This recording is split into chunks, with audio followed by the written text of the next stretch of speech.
vaticanos se despiden del Papa Francisco en la Basílica de San Pedro. El velorio se realiza durante 3 días.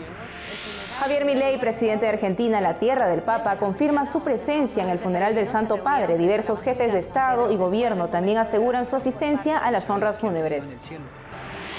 El ejemplo y la enseñanza del Papa Francisco tienen mucho que aportar ante la crisis de valores de Occidente. Hablamos con el autor de un reciente libro sobre el tema. Con más de 900 santos, Francisco es el Papa con más canonizaciones en la historia de la Iglesia. Le contamos esta parte de su legado. Francisco y la historia detrás de la elección de su nombre. Le contamos cómo escoge ser llamado un Santo Padre. Hola amigos, hola Eddie, un gusto estar contigo. Igualmente contigo, Natalie, como siempre, y con esos televidentes desde los estudios en Lima, Perú. Bienvenidos a su noticiero con enfoque católico EWTN Noticias. Soy Natalie Paredes. Soy Eddie Rodríguez Morel, gracias por acompañarnos. Empezamos las noticias desde el Vaticano en el primer día del velorio del Papa Francisco en la Basílica de San Pedro. Nuestra corresponsal Paola Arriaza nos informa.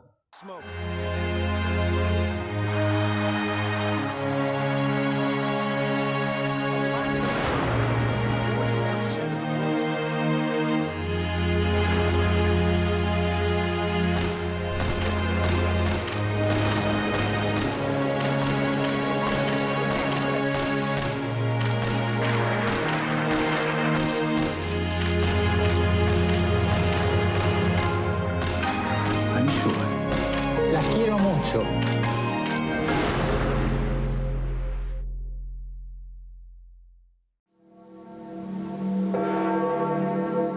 Las campanas de la Basílica de San Pedro anunciaron el paso de los restos mortales del difunto Papa Francisco a las 9 de la mañana en Roma.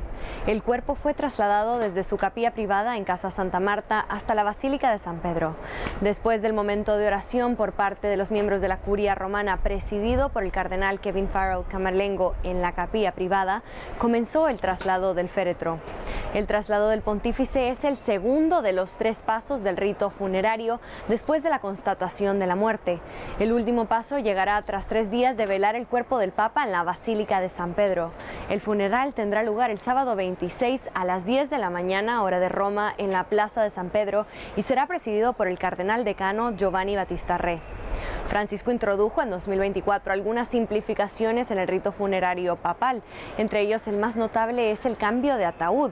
Francisco será sepultado en un ataúd de madera revestido de zinc. Tradicionalmente, los pontífices eran enterrados en 3 ataúdes, uno de ciprés, uno de plomo y otro de roble que encajaban entre ellos. En el traslado hemos podido presenciar otro cambio. Se eliminó el catafalco, una plataforma elevada cubierta con terciopelo en la que era ubicado el cuerpo del Papa fallecido para exponerlo a los fieles. Miles de peregrinos se reunieron frente a la Basílica de San Pedro para despedirse del Papa Francisco.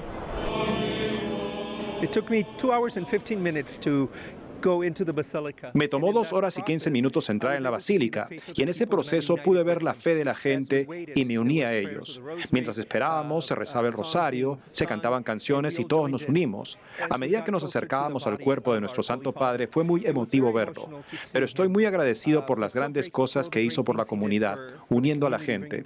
Y mi oración personal fue que ahora Él interceda por el próximo Pedro, para que el próximo Pedro pueda llevarnos donde el Señor quiere que vayamos. where the Lord desires us to go. Él le dio mucha importancia y mucho valor al ambiente familiar y por eso en el ambiente familiar quería ir a decirle gracias Santo Padre, gracias por todo el bien, gracias por el don que fue su persona, gracias por haberse entregado completamente a la humanidad, por darnos tantas enseñanzas. Eso era lo que quería hacer. Sentí tristeza, vacío, pero al mismo tiempo alegría de saber que arriba en el cielo tendremos a un hombre extraordinario intercediendo por nosotros. Los fieles podrán acceder a la veneración final desde este 23 de abril de 11 de la mañana a medianoche, el 24 de 7 de la mañana hasta medianoche y el 25 de 7 de la mañana hasta las 7 de la tarde. En Roma, Paola Arriaza, EWTN Noticias. Ahora nos conectamos con Buenos Aires, Argentina. Ahí está nuestro corresponsal Matías Boca con lo último sobre el despliegue de los compatriotas del difunto Papa Francisco. Matías, ¿qué nos puedes informar sobre el plan de los argentinos que representarán al país en el funeral del Papa? El gusto de saludarlos, Nati, nosotros informando hoy desde el Santuario Jesús Sacramentado, desde el barrio porteño de Almagro. Una cantidad de sacerdotes, laicos, el pueblo fiel de Dios desde la República Argentina que está proyectando viajar en las próximas horas a Roma. Tenemos la información que 3 cardenales van a estar viajando desde aquí, desde nuestra tierra hacia Roma. El arzobispo de Córdoba, Monseñor Ángel Sixto Rossi. El arzobispo emérito de Buenos Aires, Mario Aurelio Poli, quien reemplazó en su momento a Jorge Mario Bergoglio, en este caso como arzobispo primado de la República Argentina. Y también va a estar viajando el arzobispo de Santiago del Estero, Monseñor Vicente Bocalic. Por estas horas también, Nati, tenemos la confirmación que va a estar viajando el presidente de la República Argentina, Javier Milei, junto a su hermana, además de diferentes figuras, actores políticos, que en las próximas horas vamos a estar confirmando esos nombres que van a estar viajando a Roma. ¿Y qué información se tiene de la familia del Papa Francisco? Estuvimos dialogando, bueno, en este caso intentando dialogar insistentemente a través de llamados telefónicos con uno de los sobrinos de Jorge Mario Bergoglio, en este caso José Ignacio Bergoglio. No hemos tenido respuesta alguna. Lo que sí estamos en condiciones de confirmar es que la hermana menor del Santo Padre, María Elena Bergoglio, quien reside actualmente en la localidad bonaerense de Ituzaingó, al cuidado de monjas de su salud, no va a estar viajando a Roma. Matías, ayer estuviste en una reunión importante, conversaste con alguien, cuéntanos. Una celebración interreligiosa ayer en la Catedral Metropolitana de Buenos Aires, donde se intentó fomentar y continuar con el legado del Papa Francisco, el diálogo interreligioso. Por tal motivo, EWTN Noticias estuvo conversando de forma exclusiva con el presidente de la Conferencia Episcopal Argentina, Monseñor Marcelo Colombo, quien nos expresó lo siguiente. Era un hombre cuyos gestos estaban cargados de sentido, no eran gestos vacíos. Su magisterio buscó explicar de un modo nuevo, original, pero muy fiel a la tradición de la Iglesia, el amor de Jesucristo. Y por eso, como buen pastor, nos invitó a hacer una iglesia en salida, nos propuso una y otra vez la causa sublime de la paz. Y finalmente hay que destacar el valor del cuidado de la creación como un horizonte permanente de los hombres de gobierno y de las poblaciones. Cuidar la casa común que Dios nos dio.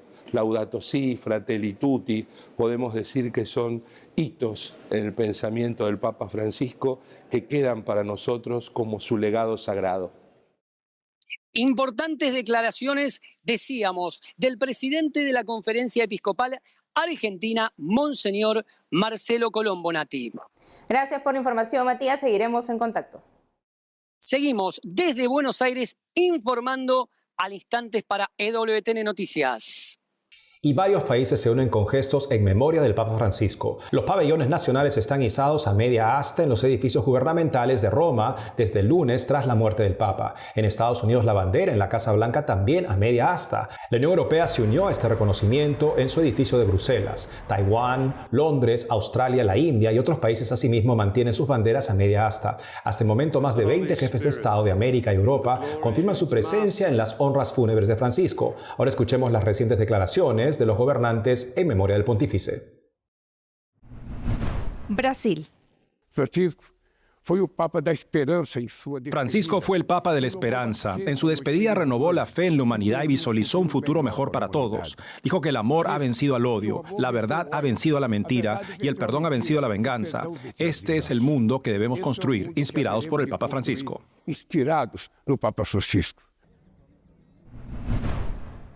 México. El Papa Francisco fue un humanista, un hombre que estuvo cerca siempre del más humilde, de los pobres. Todavía el día de ayer su mensaje fue por la paz, así que es una pérdida dolorosa. Venezuela. El Papa de los humildes, el Papa de la paz, el Papa que luchó contra los privilegiados, que le hizo la vida difícil a los privilegiados de siempre, a los que perseguían migrantes y persiguen migrantes. China. China expresa sus condolencias por el fallecimiento del Papa Francisco. En los últimos años, China y el Vaticano han mantenido una colaboración constructiva y han mantenido intercambios fructíferos. China está dispuesta a colaborar con el Vaticano para seguir mejorando las relaciones entre ambos países. Es un hecho reconocido que vivimos en una crisis de valores en Occidente y en la medida que se extiende la cultura occidental en todo el mundo. ¿Cómo puede el Papa Francisco y su legado aportar a la necesidad de espiritualidad y trascendencia? Es justamente el nombre del libro de Rafael Domingos Le, El sentido del cristianismo, espiritualidad y trascendencia ante la crisis de valores de Occidente. Está con nosotros hoy desde Madrid y vamos a hablar justamente sobre el legado del Papa Francisco dentro de esta gran necesidad global. Rafael, bienvenido al programa. Muchísimas gracias por contactar conmigo, muchísimas gracias por interesaros por este nuevo libro publicado por la Esfera de los Libros sobre el sentido del cristianismo. Gracias. Claro, Rafael, entonces justamente nuestro enfoque en este momento es cómo usted, esta propuesta que hace del cristianismo para la vida personal, la vida de la sociedad, cómo el Papa Francisco puede aportar justamente con su legado a esta crisis de valores en la que nos encontramos. Bueno, el Papa Francisco creo que aporta mucho con su estilo personal de vida sencillo, con su ejemplo de humildad, con su rechazo de los lujos, con su cercanía y autenticidad.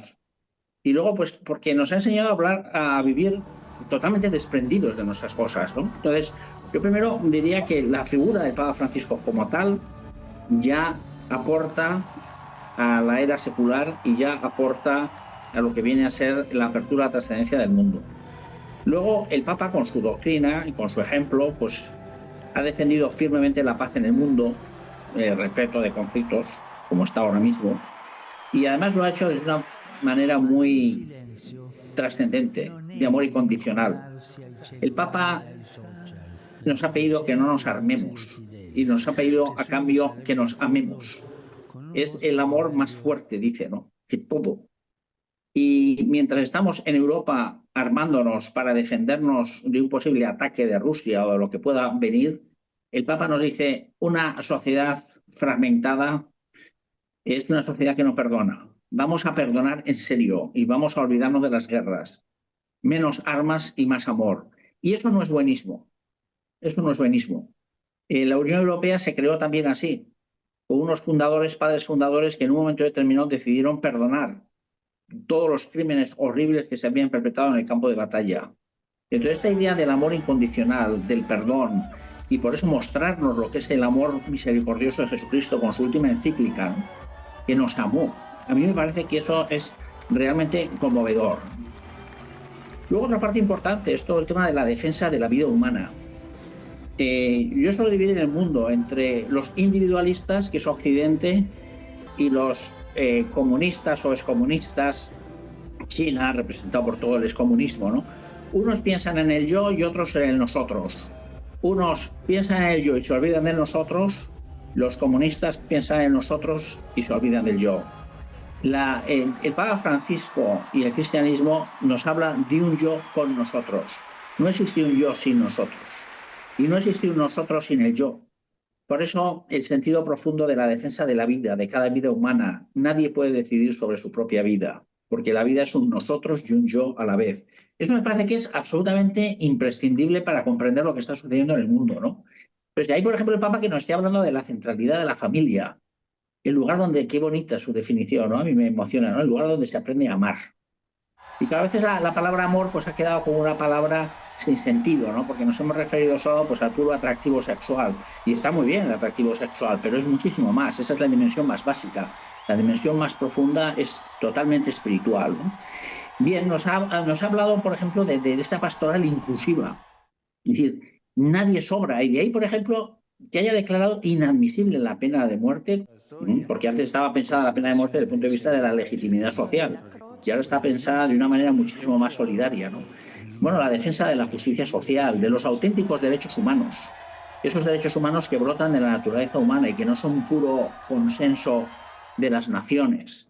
y por eso pues un no rotundo a ciertos derechos humanos que se quieren incorporar como derechos humanos y que no lo son porque no brotan de la imagen divina con la que hemos sido creados, sino que sencillamente es puro capricho jurisdiccional.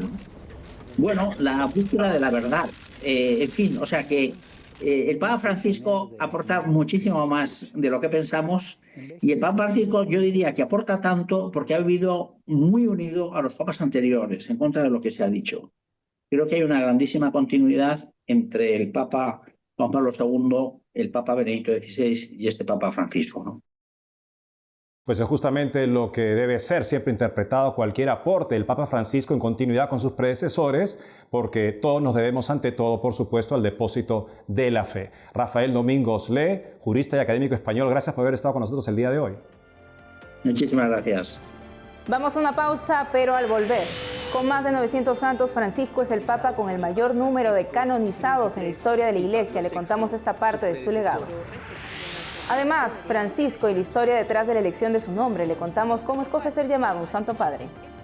Regresamos con más noticias con Enfoque Católico.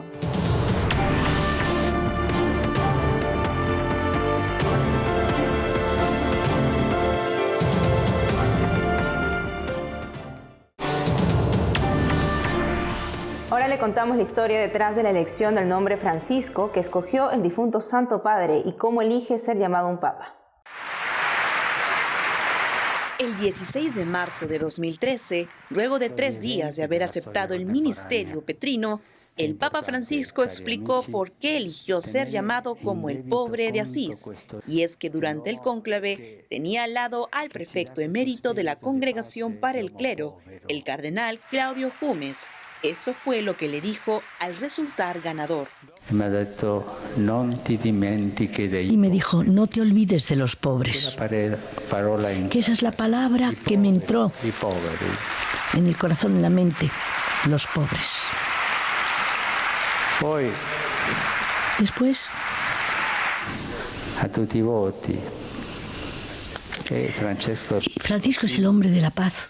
È venuto il nome. Y así ha entrado Francisco de Asís en mi corazón. El padre Leandro Bonin, sacerdote de la Arquidiócesis de Paraná en Argentina, nos cuenta más sobre esta elección del Papa. Y también recuerda que Francisco era un hombre de paz. Entonces, en este mundo atravesado por las guerras, pensó que podía ser un nombre muy simbólico, porque también un papa, y un papa que se llame Francisco, ha de ser promotor de la paz.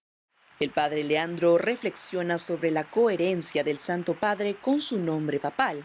Y me parece que de modo muy nítido podemos encontrar estos rasgos franciscanos en el estilo y en la orientación que Papa Francisco eligió para su pontificado. Lo primero que quiero destacar es que su primer documento oficial fue el Evangelii Gaudium. Y recordemos que allí nos habla del anuncio apasionado de Jesucristo vivo, de Jesucristo muerto y resucitado por amor a nosotros. San Francisco de Asís era también un misionero. Recordemos que los viajes que hizo fueron para llevar el anuncio de la salvación en Jesucristo. Hasta el siglo VI, los nuevos papas simplemente mantenían su nombre bautismal como su nombre papal. Luego comenzó una tradición informal de elegir un nuevo nombre. En el siglo pasado, varios papas eligieron sus nombres para honrar a uno de sus predecesores. El cambio de nombre ocurre una vez que los votos alcanzados son los necesarios de acuerdo al reglamento del cónclave. Y entonces el nuevo Papa tiene un momento así de oración en soledad para elegir el nuevo nombre con el cual quiere ser llamado. El Papa Juan Pablo I eligió su doble nombre para honrar tanto a Pablo VI como a Juan XXIII. Entonces, Juan Pablo II eligió su nombre para honrar a Juan Pablo I. El Papa Benedicto XVI eligió su nombre para honrar tanto al Papa Benedicto XV como a San Benito de Nurcia. Se inspira por su gran admiración en San Benito de Nurcia, que dio lugar a estas raíces cristianas de Europa por las cuales Benedicto XVI, ya como cardenal, estaba muy preocupado. El padre Leandro Bonin destaca que no solo actuó el gusto razonado de los santos padres para elegir sus nombres, sino por sobre todo la guía del Espíritu Santo.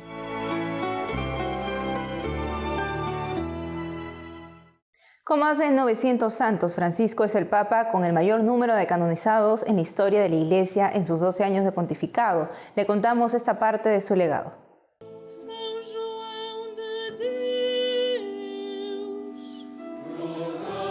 13 de mayo del 2017, Fátima. El Papa Francisco canoniza a Francisco y Jacinta Marto en la Santa Misa, dos de los 3 pastorcitos a los que se le apareció la Virgen María.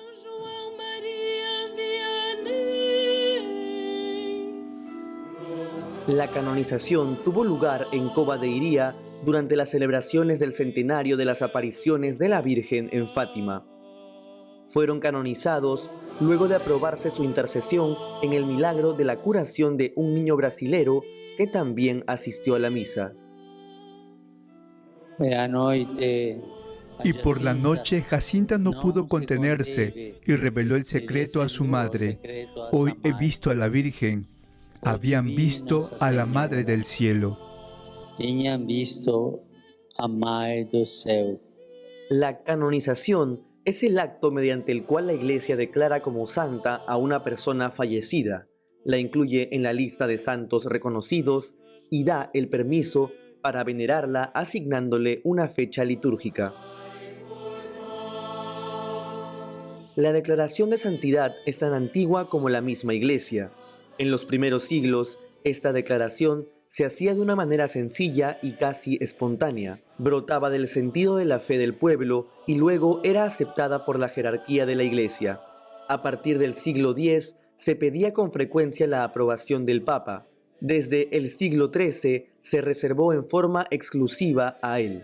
Los papas Urbano VIII y sobre todo Benedicto XIV en el siglo XVIII establecieron las normas que deben de seguirse en este proceso. En honor a la Santísima Trinidad, para exaltación de la fe católica y crecimiento de la vida cristiana, con la autoridad de nuestro Señor Jesucristo, de los santos apóstoles Pedro y Pablo y la nuestra, después de haber reflexionado largamente, invocando muchas veces la ayuda divina y escuchado el parecer de numerosos hermanos en el episcopado, declaramos y definimos como santos a los beatos Francisco Marto y Jacinta Marto.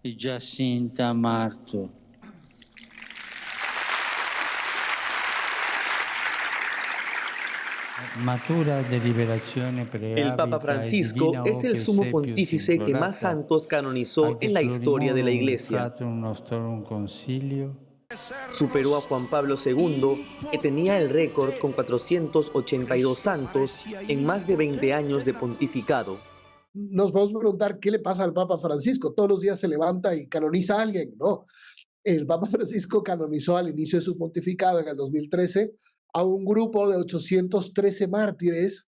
Entre los santos canonizados por el Papa Francisco figuran Juan Pablo II, Juan XXIII y Pablo VI, sus predecesores en el pontificado, Luis Martin y María Cecilia Guérin, padres de Santa Teresa de Lisieux, Madre Teresa de Calcuta, la conocida fundadora de las Misioneras de la Caridad, José Sánchez del Río, niño mexicano mártir de la Guerra Cristera, el obispo Óscar Arnulfo Romero, obispo de El Salvador, mártir asesinado por denunciar violaciones de los derechos humanos en su país, entre muchos más.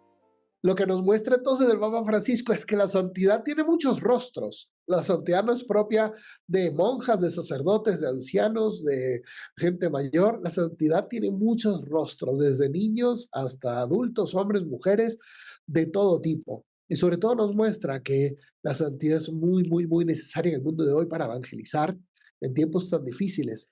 El pontificado del Papa Francisco también proclamó más de 1000 nuevos beatos para la Iglesia Católica, ahora en camino a ser declarados santos.